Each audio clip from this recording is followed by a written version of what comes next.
Zodiac defeated. While he may have been in an incomplete state, that's nevertheless an impressive feat. But even if you hadn't, his demise was inevitable. Fandaniel would have seen to it one way or another. That said, he probably would have wielded Zodiac's power to wreak untold destruction before taking his own life, making this the better of two unfavorable outcomes.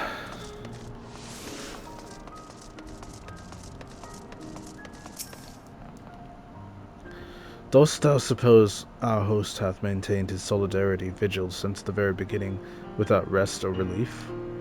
If so, these records comprise the sum total of his existence. We must needs handle them with care.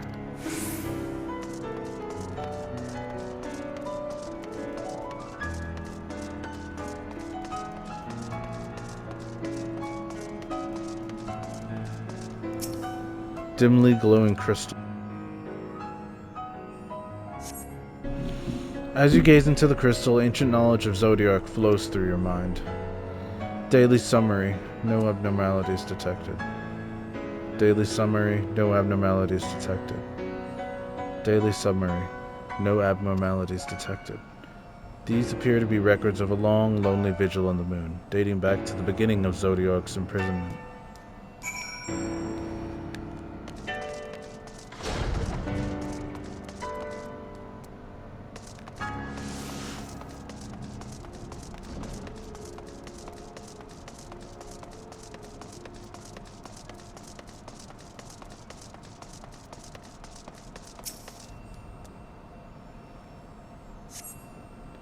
As you gaze into the crystal, knowledge of past calamities flow through your mind.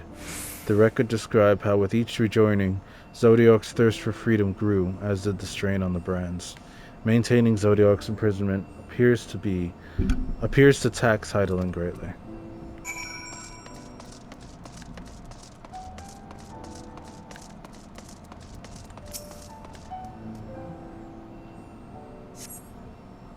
As you gaze into the crystal, knowledge of past rejoinings flow through your mind.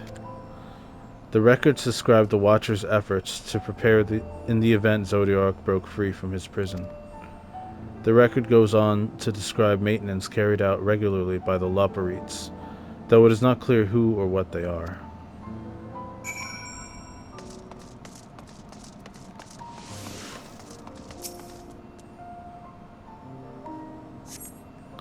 As you gaze into the crystal, a record of an unexpected visitor flows through your mind. These records note the Watcher's musings, when Elidibus is spotted on the moon, though clearly not for the first time. It is clear that he and his brethren had a keen interest in freeing Zodiac from his prison, and yet they made no attempt to destroy the brands. Perhaps they prefer he remain hidden from mortal eyes until the final rejoining. Perhaps they realize we would never dare bring harm to Zodiac, so long as he remains imprisoned.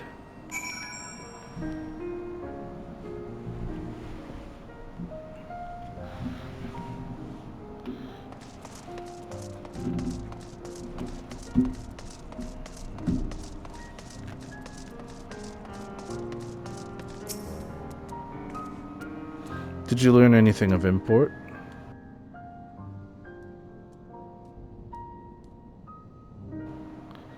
So it is as we suspected. Maintaining the brands requires a great deal of her energy and focus, and this cost has grown higher with every rejoining. That would explain why contact with her has become rather infrequent since the 7th Umbral calamity. I too made a rather startling discovery. This heavenly body we know to be the moon was in fact created by Heidelin.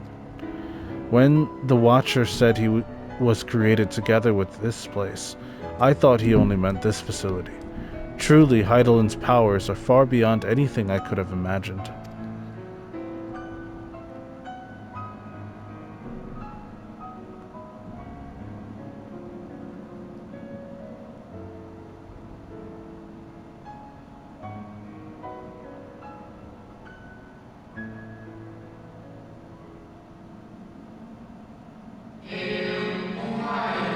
Thank you for affording me this short reprieve.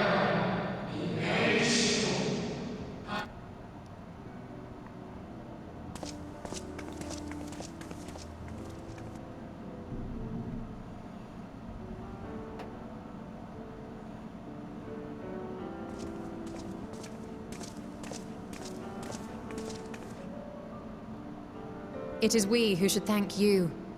The records stored here are nothing short of extraordinary. There is much we could learn of Zodiac and his imprisonment, but perhaps you could offer us more focused guidance. Pray, tell us of the calamity that came before, and comes now again.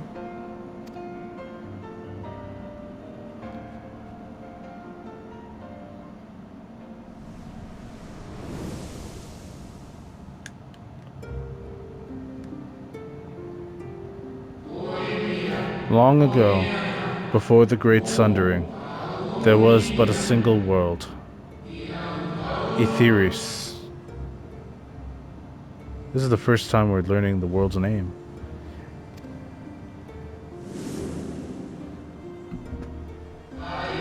One day, from within the earth, a terrible cry issued forth, affecting a profound change in all matter of life. We were not exempt. Our creation magics ran rampant, giving shape and form to thoughts of hopelessness and despair.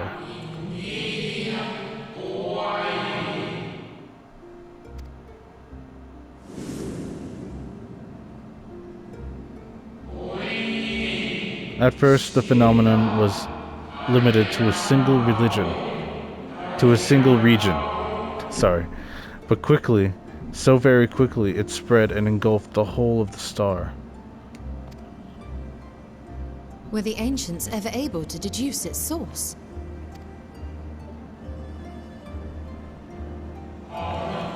They were not. However, the convocation struck upon a method to predict where the next corruption would manifest.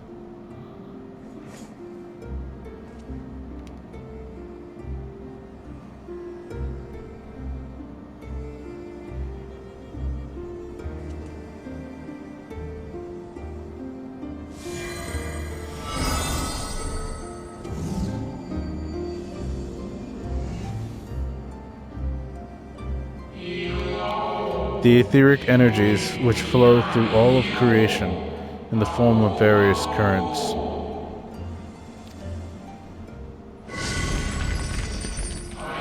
These currents, which course through the land and seas,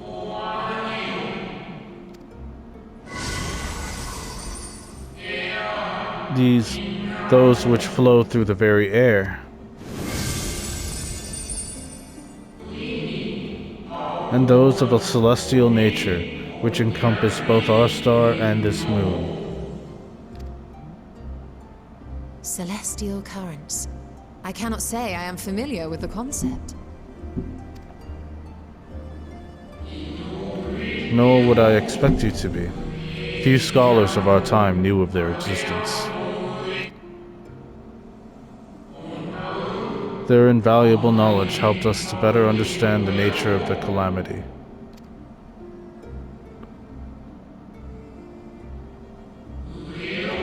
Like the terrestrial ones of earth and air, the celestial currents form a vast network, but the ethereal distribution is not consistent. The convocation soon realized that the inciting incidents occurred in regions where the flow was weakest.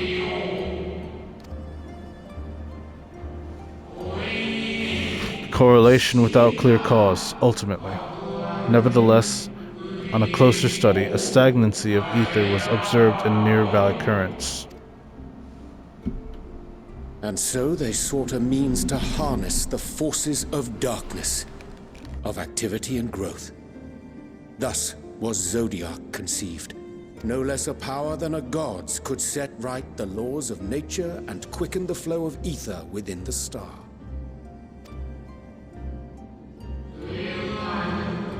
Precisely. With the advent of Zodiac, our end was averted.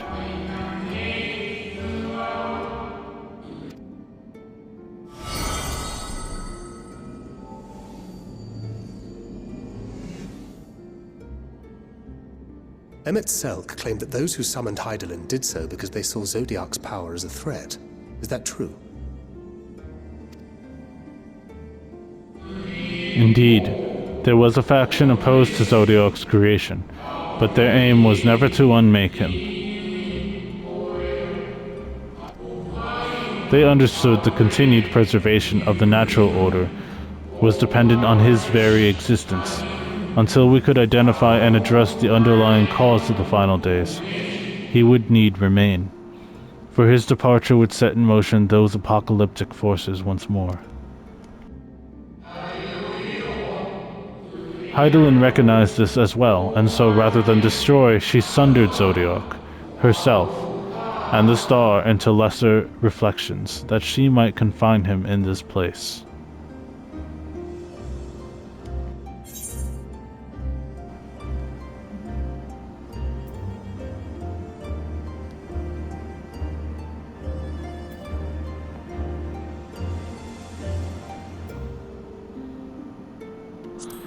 Then what she told me in the ethereal sea was false?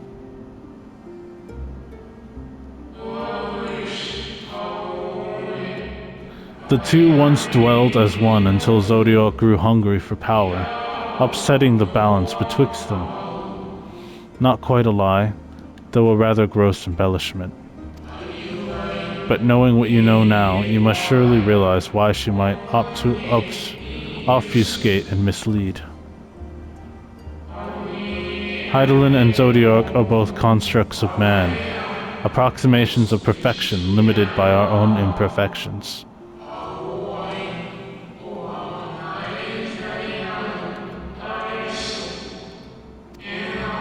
Zodiac was, without question, the more powerful of the two, having been born from the sacrifice of half Etheirys' population. Thus, it was necessary for Hydaelyn to commit herself wholly to his defeat.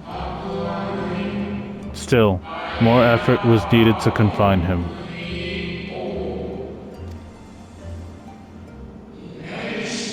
Maintaining the brands taxed her greatly.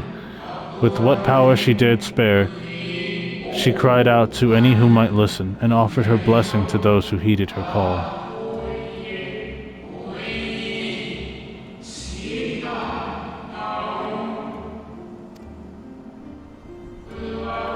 Though it was likely within her power to do so, I believe she did not wish to speak of Etheirys and her history.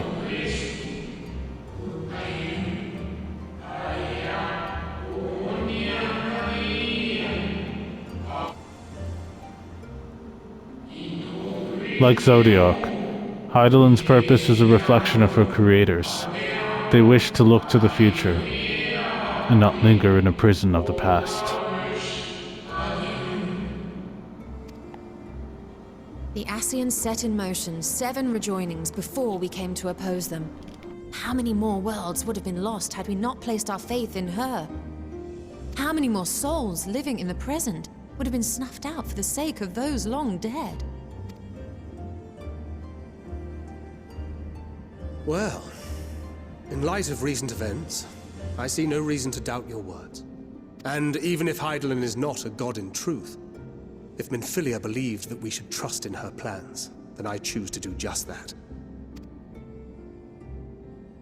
Which brings me to a rather important question. Let's suppose we try but fail to stop this second coming of the final days. Should the source fall, what will become of the other worlds?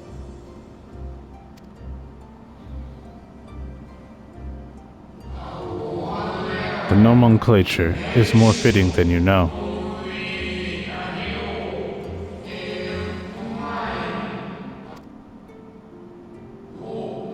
Bring ruin to the source, and its reflections will share its fate.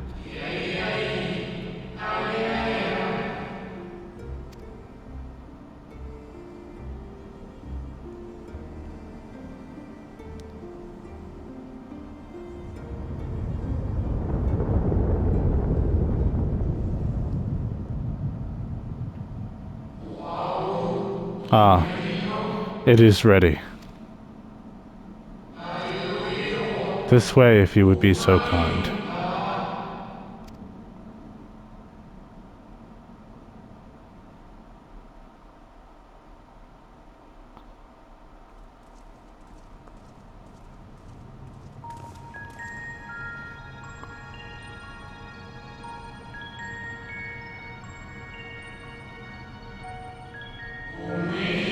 A beautiful sight, is it not?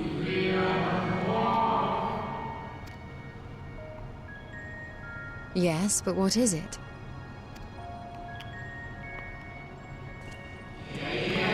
Hydaelyn knew better than any that her power was not absolute. Indeed, she has ever struggled to hold Zodiac and his faithful at bay.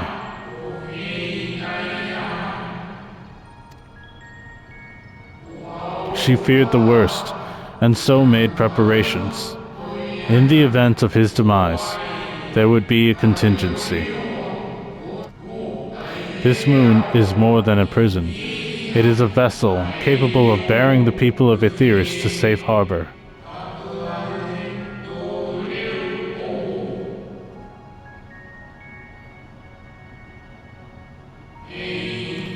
You need not go far to find its pilots. In fact, I should be happy to take you to them. And fulfill my final duty as Watcher in the Dark.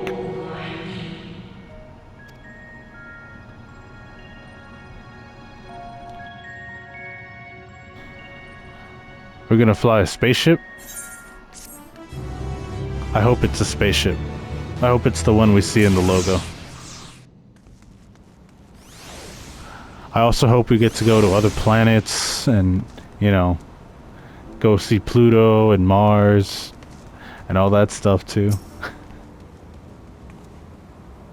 It may be true, but others will struggle to believe it. I can scarcely believe it myself. I should very much like to hear more of this extraordinary story. The moon is a ship? Well, now I've heard everything.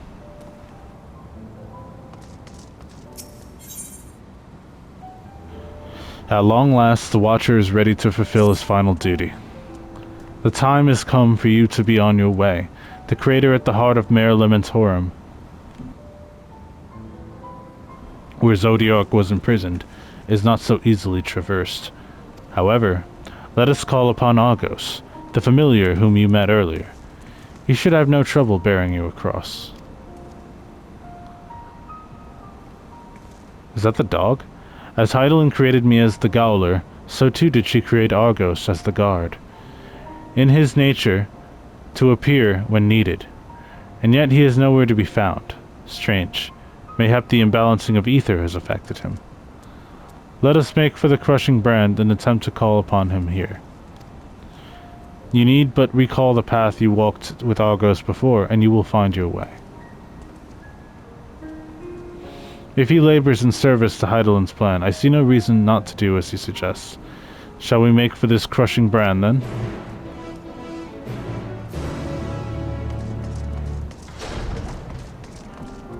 It is just ahead at the Chlorophosgros.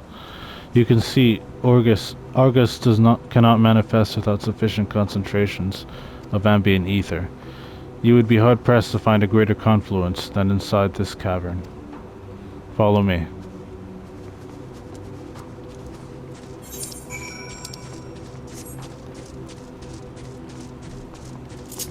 Oh, I didn't even notice there was a cave here.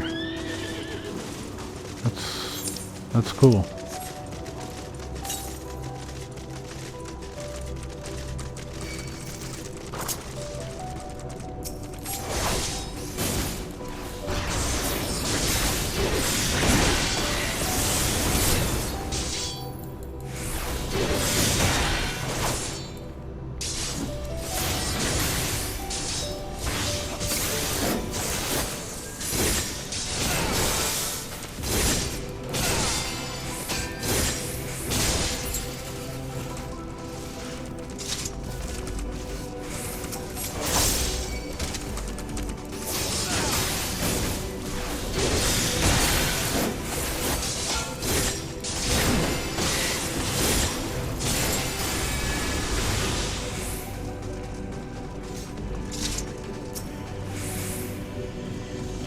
Yes, here will do nicely.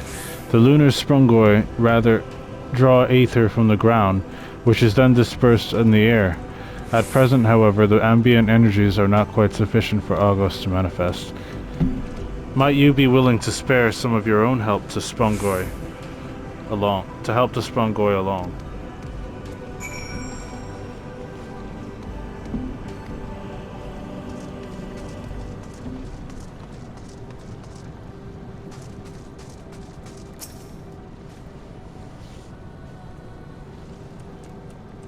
The guard of Zodiark's prison, huh?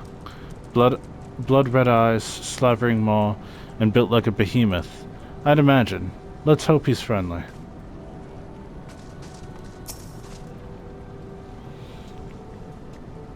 This entire cave is strumming with ambient ether.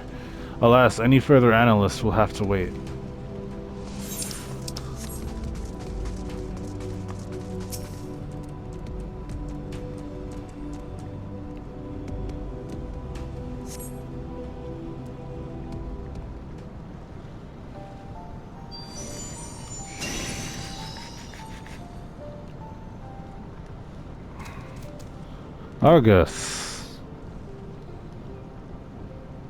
Argus manifests in a flash.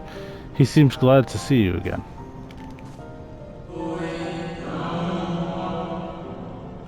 A most fascinating creation of Heidelin's. Would you not agree? Should the need arise, he is even able to create reflections of himself on a whim. Though I assure you, it was no reflection which accompanied you either to the brand. No, Argus was quite eager to be at your side then, as he is now, it seems. I cannot recall when last he showed such affinity for anyone. Indeed, I thought him more likely to shy away from you and your companions. Perhaps it was more than a sense of duty that compelled him to aid you before.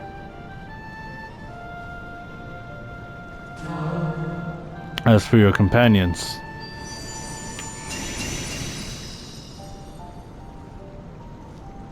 unexpected, but greatly appreciated.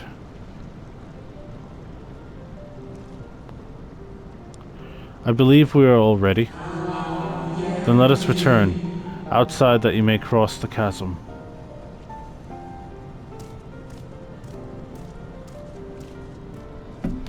We all get one. Ishtola gets one, Thancred gets one, Iriange gets one. I get one.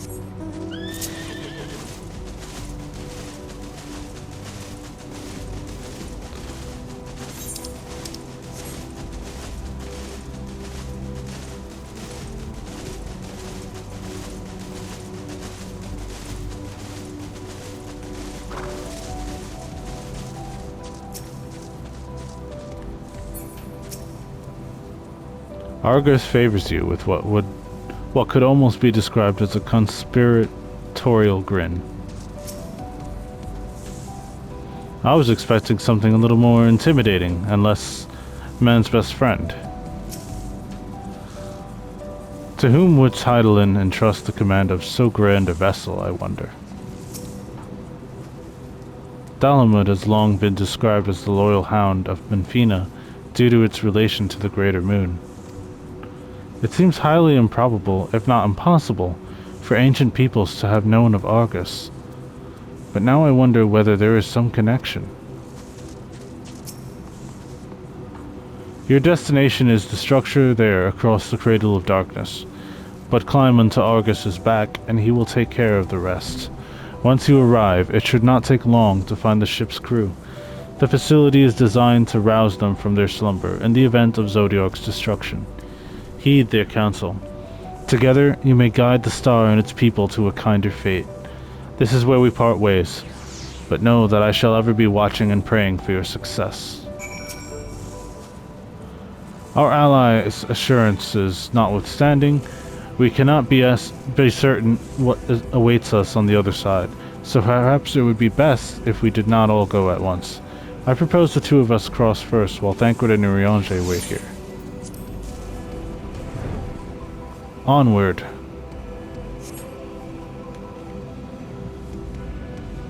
A malefic ether yet permeates from the crater, remnants of Zodiark most like.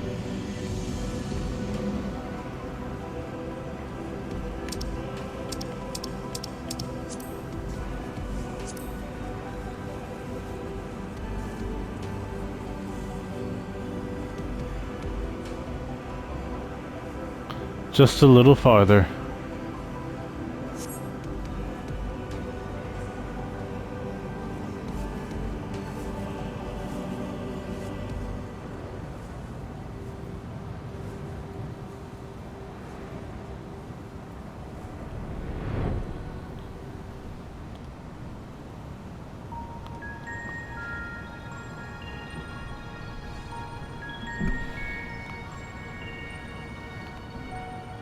This structure is enormous, though that is hardly surprising given the fact of the average ammo routine.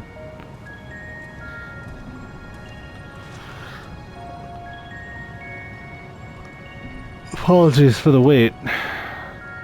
Right then, let us head inside and oh.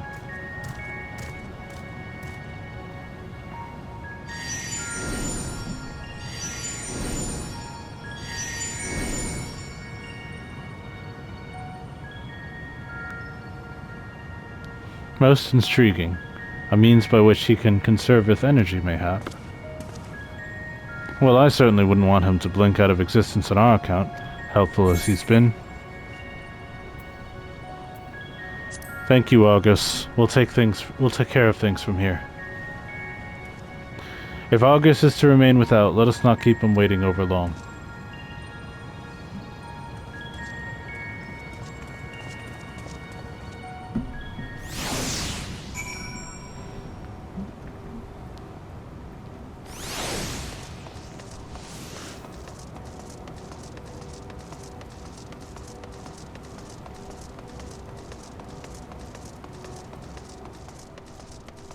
Bestways Burrow.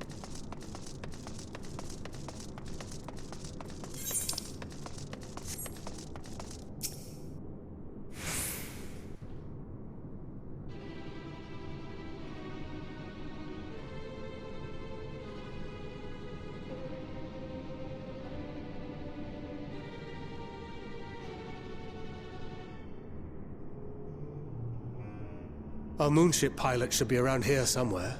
Is that right?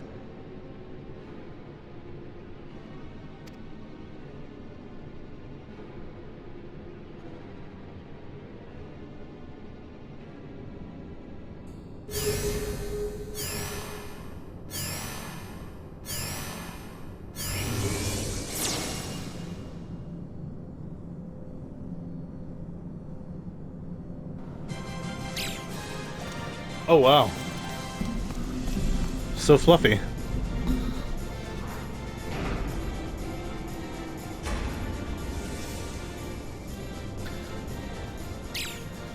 Hey, we found Naming Ways people.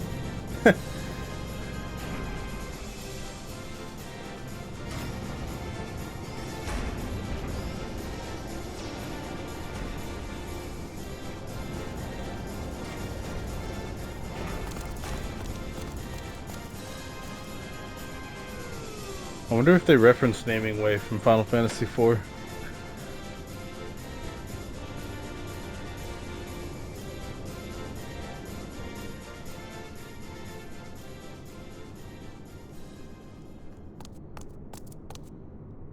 Look lively, everyone!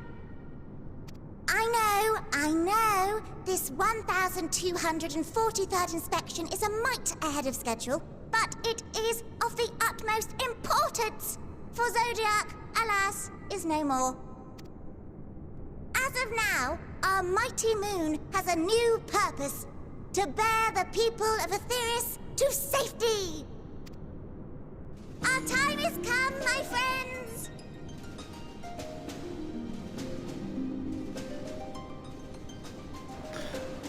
They're so adorable.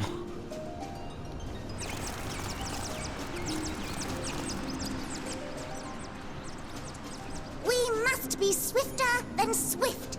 There is much to do before our guests arrive.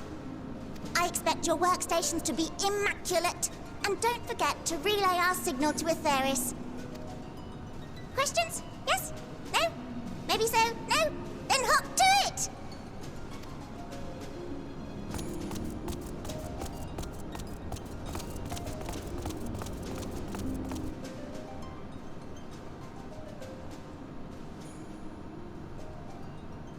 'Tis a rather curious crew she hath chosen. Their endearing forms intended to ease the passengers' hearts, perhaps. Perhaps. Perhaps.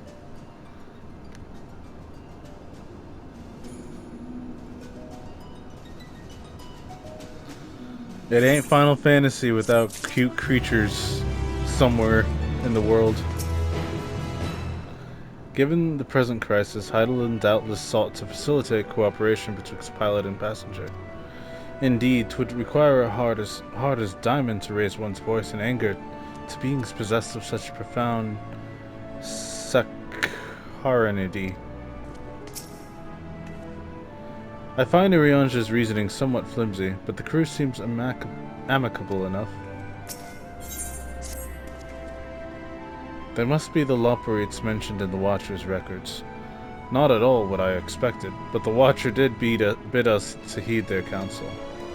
I assumed the one who gave that rousing speech was their leader, though we might have to ask about in order to track them down. Come on then, let us be about it.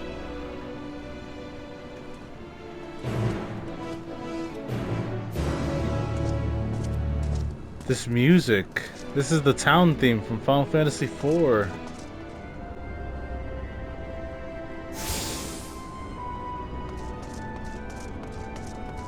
Camping way. I'm thinking of spending a night outside Bestways Burrow, but I'm not sure what I'll need to take with me aside from a tent, I suppose.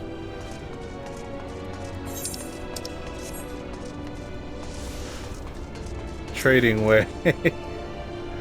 So all the fun the traders on Aetheris were getting up to, and I thought myself, hey, I could do that. So here I am, eagerly awaiting your patronage and bicolor gemstones.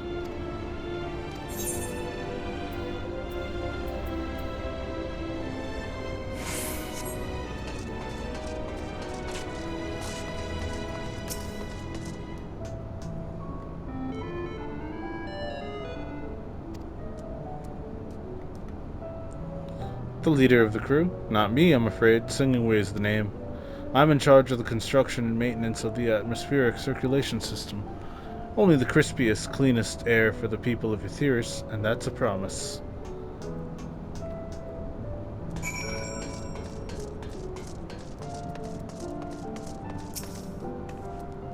Such a fascinating apparatus, though it's hard to believe it could house so many crew members. Even so, there is nothing else here to suggest other types of accommodation.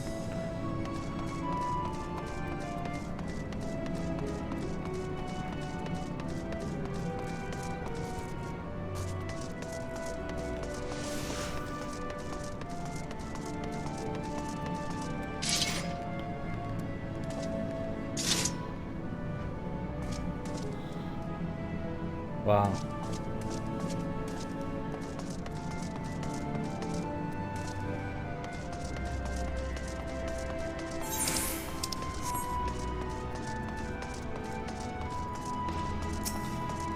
Guiding way. Do you need help or something? I'm busy assigning duties at the moment.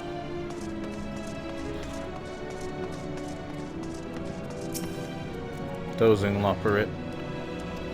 Sleeping way. My job is... perhaps I'd better ask.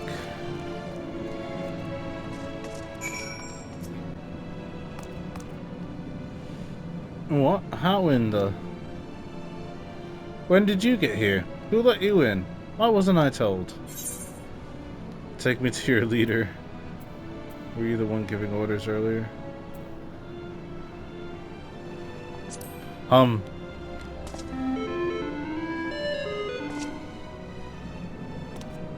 What was that supposed to be? You're humming. If one can even call it that, it's atrociously off-key. It should sound more like this.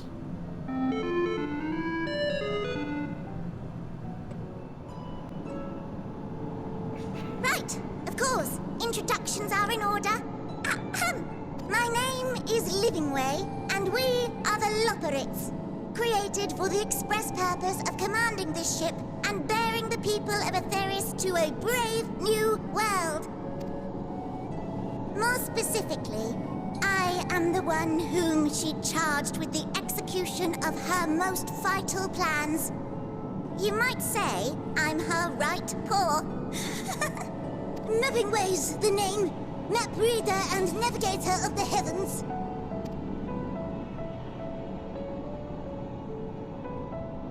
Pleasure to meet you all, but I'm still trying to make sense of this. Confusion and bewilderment are completely understandable. Fear not, I shall walk you through it. The people of Aetherius, through no fault of your own, I'm sure, set in motion a series of events that, unfortunately, culminated in Zodiac's obliteration. Acutely aware of the imminent crisis, your parents sent you little ones on ahead while they began the necessary preparations. What?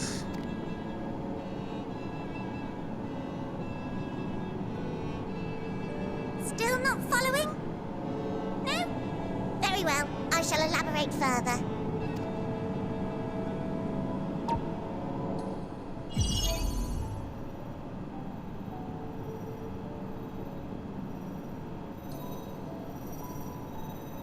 Here, we have Aetherius, your home, and the moon, where we are now.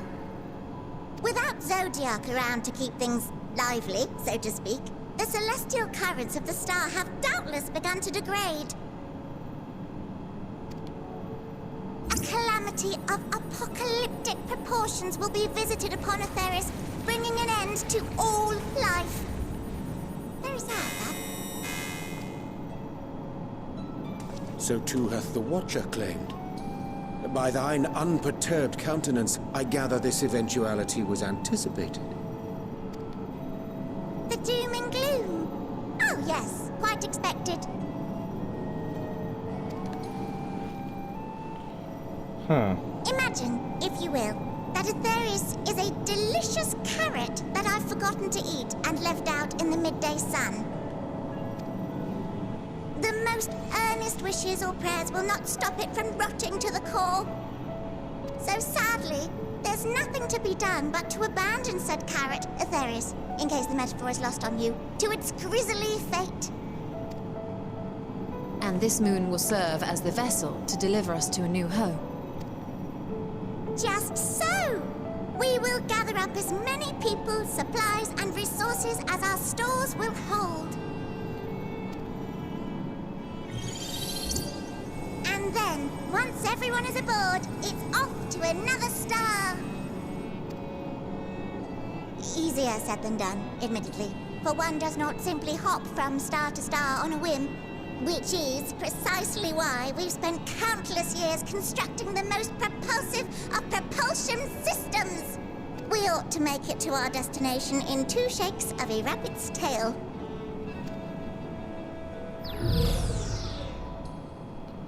That's all very convenient. Impressive technology. I dare say it is beyond anything we have ever seen. No need to shower us with praise. All we've done is faithfully carry out the instructions left to us by Hydaelyn. Back in the old days, when she was still just Venar, she was dedicated to the study of the world and its inner workings. Oh, so she was Venar. And the Watcher, the real one, not the simulacrum you met, was one of her fellow researchers. We and this wondrous vessel masquerading as a moon are products of their knowledge and know-how. There's certainly more to you all than meets the eye. Might I ask where exactly you intend to take us? We identified a few promising candidates for resettlement some time ago, but we cannot guarantee that they are fit for habitation. Moreover, the ship can only travel in short bursts. We intend to go down our list, hopping from star to star, until we find one suitable for resettlement. No need to worry, though. The vessel is being refurbished with accommodation for an extended stay as we speak. While we did have to rely upon outside help to determine what amenities were essential, I dare say we have risen to the challenge. Help? From who? From you and yours! Who else? Each time we woke to perform regularly scheduled maintenance, we were greeted by the resources you sent us. What better way to learn about preferences and proclivities of our present-day charges? Ah, but you're still adorable little children. Perhaps your elders were responsible for the deliveries. I'm not sure what led you to conclude otherwise, but I can assure you that we are all grown men and women. And I very much doubt my elders know this place exists, much less how to send you so much as a starlight missive. What? Then who in blazes let you on my moon?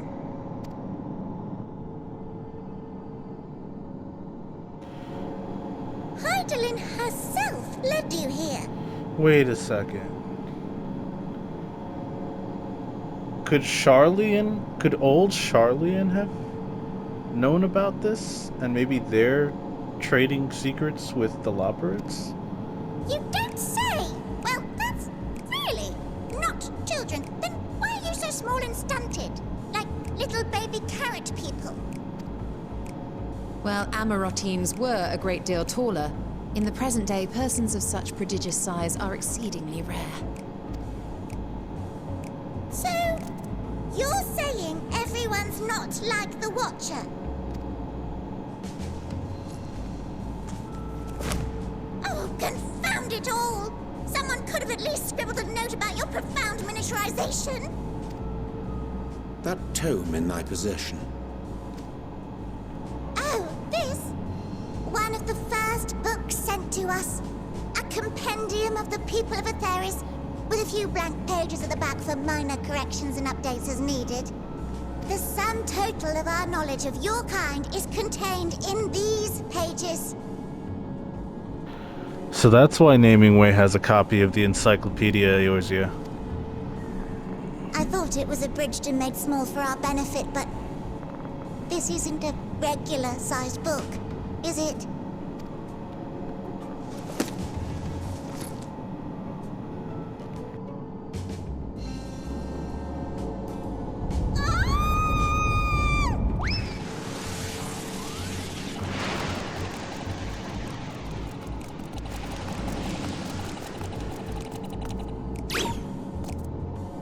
Building Way, can you hear me? Yes, we're all very busy. Change of plans. I need you to rebuild the domiciles at 1/3 the scale. All of them. Yes, all of them, and but me no buts. See to it with all speed. Perhaps you could tell us a bit more about your terrestrial collaborators. Yes, in due time. But first, I'd like to hear more about you, if it's all the same. I'd rather not risk any other complications due to outdated knowledge of our passengers-to-be.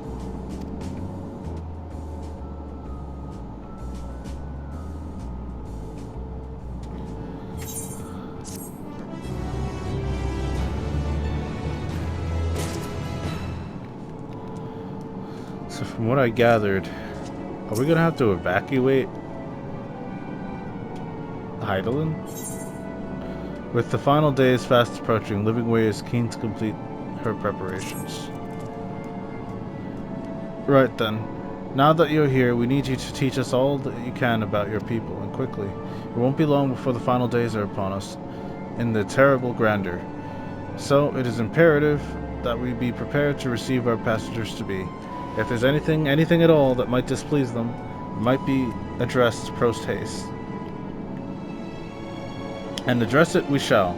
Here at Bestways Burrow, we have assembled everything required to offer our guests the best way forward. We have produced myriad anemones and understand to be essential for day-to-day living, and I wish to hear your opinions on them. I'm sure you are all worked up in appetite, so why don't we start with foodstuffs? Meet you at the Caratorium, and we'll see about filling your bellies.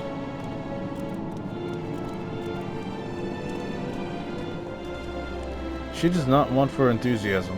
The notion of Atheris rotting to its core being a matter, of course, rather concerning, though.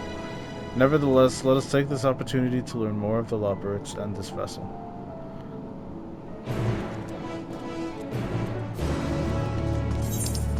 Okay, I'm at Bestways Burrow. I got lost for a second because I thought this was a wall. As a matter of fact, look at this.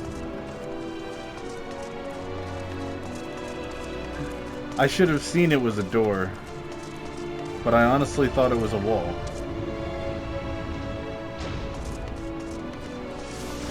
And I thought it was upstairs. Alright. Anyways. This place is ginormous.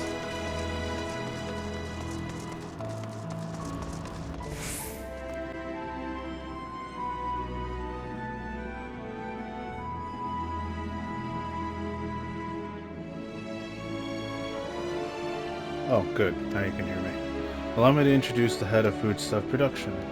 Cooking Way, pleasure to meet you all. Our work has involved no small amount of trial and error, but after many cycles of painstaking labor, I dare say we have created the finest cuisine our guests could ask for. I learned all about the essential nutrients for a healthy, balanced diet from the reference materials we received. Why, I've practically worn the words from those invaluable pages. Naturally, we also considered ease of growth and production. We will not want for ingredients. I must insist you try some. We have fresh stock recently prepared on account of, well, because we just woke up, and we're all quite famished. Hop along the platforms here and you'll find a storage unit, full to bursting with delectable delights. Help yourself with anything you like.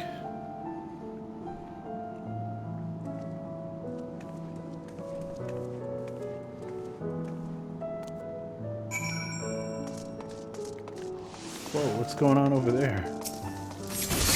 God, I love the fact that the Final Fantasy IV battle music.